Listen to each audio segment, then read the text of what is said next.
Hey, what's going on guys? It's Boost Tech here, and in this video, as promised, I'm going to be showing you Tony Hawk Pro Skater 2 off the PlayStation 1. And again, I'm using my HD PVR to record this. Now I know some of you are wondering, why would you buy a HD PVR to be recording in standard definition? Well, although I do own my EasyCast, as you know, it's not compatible with Windows 7. And when it is, there's a whole lot of problems. So, and the HD PVR comes with the composite inputs, so it's not really worth trying to get to work on the EasyCast, which is going to cause a whole heap of trouble. So, before I get into the actual review, as you know, the PlayStation, the PSN is back up, and thanks to Beastman42 with his comment that he left me. Apparently it was to do with the servers, so apparently people who weren't, I don't know, playing or active in 2012, they've been banned off the server to stop it from overloading or stop from lagging. So they've cleared the whole server now, so it should be running smoothly. So thanks very much Beastman42 for your comment and update on the subject. So anyway, let's get on with the review of Tony Hawk Pro Skater 2. So this was the last release of Tony Hawk for the PlayStation 1, and this was the very first Tony Hawk ever brought, and I've loved it ever since. And it's been a while since I've played it, but I thought I'd just give it a go, give it a review. And I've had it since I've had my very first PlayStation 1. So here's Tony Hawk himself, so let's take that. There aren't any cheats I'm aware of so far for this game, so the highest I've got in this game when I last played, I think it was about, I think I got to New York, and I never really got past that stage. So yeah, then the highest stage I got was New York, and since then I've rarely played it again. But then from there, you know, I had so many of the PlayStation 1 games, I kept playing those, and over time I eventually bought a PS2, brought Tony Hawk Underground 2, Tony Hawk Underground, Pro Skater 3, Pro Skater 4, and so on.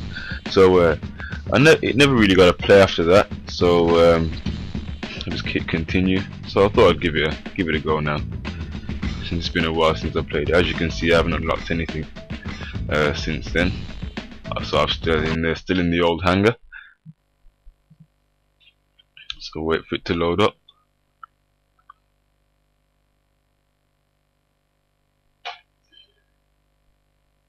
And originally the only real motion kind of skateboard kind of related game I ever had was Matt Hoffman's Bike Factory before Tony Hawk Pro Skater 3, and I used to play that a lot. But for some reason I cannot find where I put the disc. It seems to have misplaced it. So hopefully in the future I'd hope to rebuy it again and replay that game, because it was quite good. And it was the very first, I'm not sure what bracket to put them under, you know, BMX and skateboard. I'm not sure what bracket to put them under, but you know, that kind of ethnicity of games. So those are the kind of games that, you know, I'll play on and off, and I really enjoy. So let's hit play, and this is the hangar. As you can see, it had pretty decent graphics for PlayStation 1. I mean, after just reviewing Tony Hawk Pro Skater 3, the graphics, I thought they'd look kind of shamelessly poor, but they're actually alright. So in terms of controls, you know, it's all the same. For square and any directional key, that's for a flip trick. If you want to do a grab trick, that's circle and the directional keys.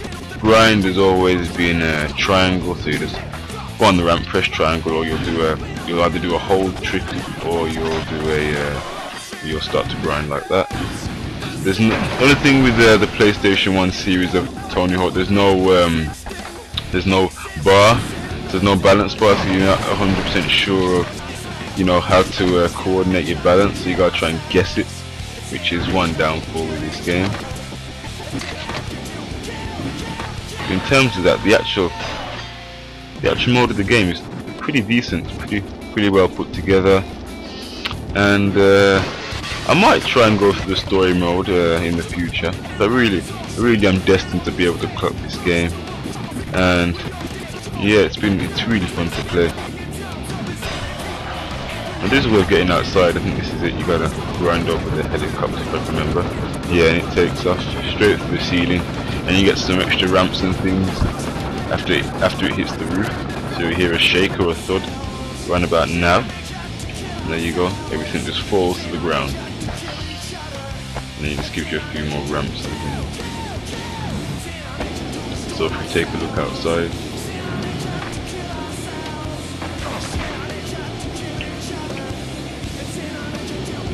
And this is the only really outside atmosphere. As you can see, it's snowing.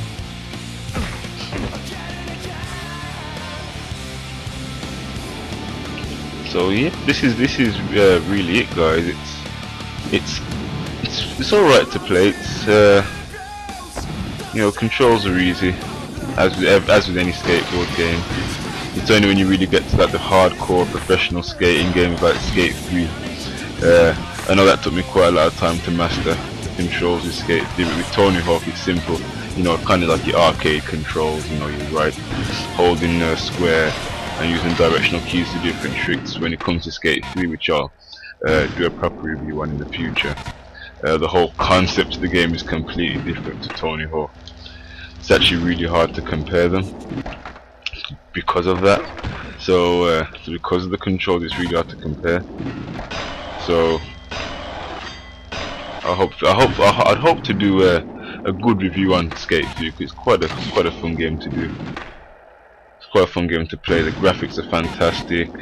You know, although I found it quite frustrating to control at first, it was really fun to play. Eventually, when you get to grips with the actual controls of Skate 3. But anyway, that's for another video.